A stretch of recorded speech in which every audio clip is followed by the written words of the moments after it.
And in part, this cultural chasm, I think, reflects a primary focus on the part of SOA, which was developed and is being adopted largely to automate connections across applications and databases.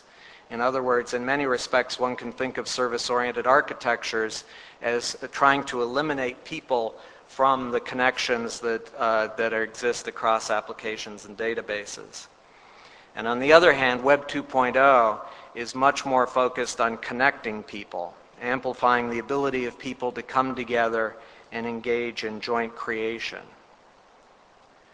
Now, while service-oriented architectures are getting deployed painfully slowly within the enterprise, Web 2.0 technologies are rapidly evolving and gaining broad adoption, largely outside the enterprise.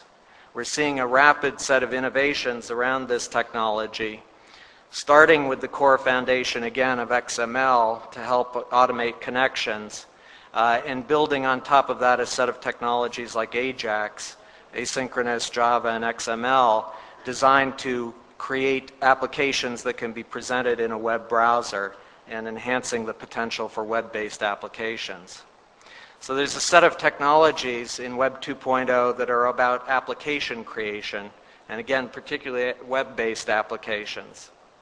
On the other side, there are a set of technologies around social software, the technologies like wikis and tags, and combined with a set of standards like RSS and OPML that are designed to provide XML-based syndication of information and resources to users when they need it.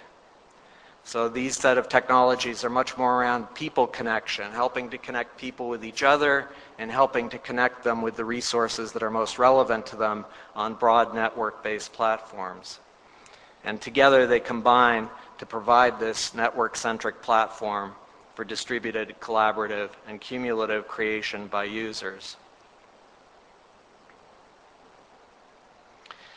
So in terms of what is it, I would say it's a diverse set of network-centric technologies coming together to support distributed, collaborative, and cumulative creation by users. But the question still remains, is it a fad or is it fundamental? And that gets to the question of economics. Can it really deliver near-term benefits? And can it evolve to expand benefits over time? Now, Web 2.0 technology so far has been largely emerging within the consumer arena, a whole set of ventures like BitTorrent, Wikipedia, MySpace, Flickr, YouTube, Delicious.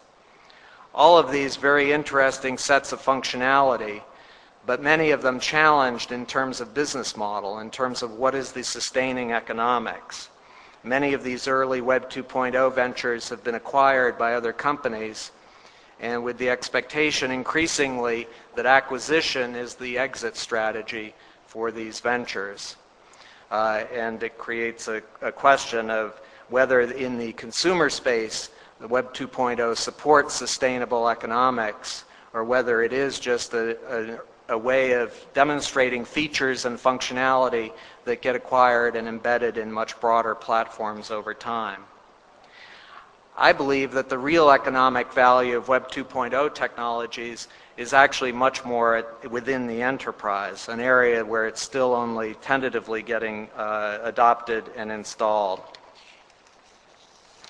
And in particular, to understand the potential within the enterprise, I would focus on a very broad generalization, which is that over the past couple of decades within the enterprise, the primary focus of IT investment has been around standardizing and automating business processes. The whole wave of enterprise applications were focused on trying to eliminate people as much as possible, standardize processes, and achieve greater efficiency.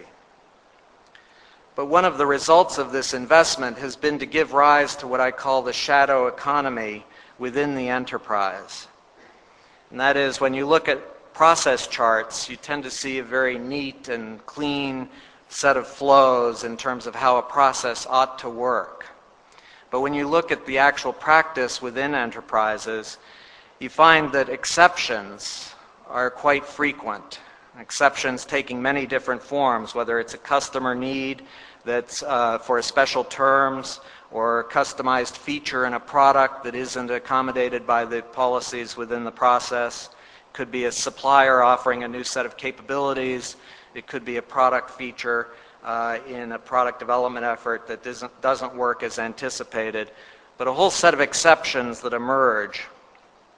And these exceptions are a bit of an embarrassment both to the technology providers who sold these enterprise applications with the promise that they were going to automate activity and eliminate people as much as possible, and also an embarrassment to the executives who authorized the investment in these massive technology implementations.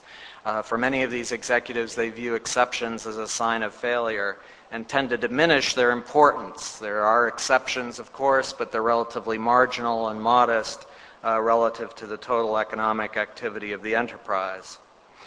In fact, in practice, these exceptions are actually much more significant than I think most executives would acknowledge. I have to admit, I don't have any systematic quantification of this, but there are some initial studies that have been done that tried to look at how much of headcount in an average function is being consumed in handling exceptions. One study of this looked at headcount in marketing, supply chain management, and finance functions, and found that if you added up all the activity of the people in these functions, roughly 2/3 of the headcount time was focused on exception handling versus routine process kinds of activities. And the problem with these exceptions is the way they're handled today is they're horribly inefficient. They get thrown out of the automated system, handed off to a poor individual, who then has to typically find other individuals because most of these exceptions can't be handled by one person. They need multiple people involved. Finding those people is a big headache. Getting them the right information and analytic tools is very difficult. And then somehow the exceptions get handed back into the system once they've been resolved. The problem is that as a result, these are largely invisible. You have no record of how these exceptions were handled, the frequency with which they emerged, any kind of pattern recognition. So I think the real opportunity for Web 2.0 technologies, as you look at it, is they provide the tools to identify and locate appropriate experts through social software, creating effective collaborative environments for handling these exceptions, mobilizing the relevant resources and tools, documenting the exception handling incidents, and providing pattern recognition and analysis tools.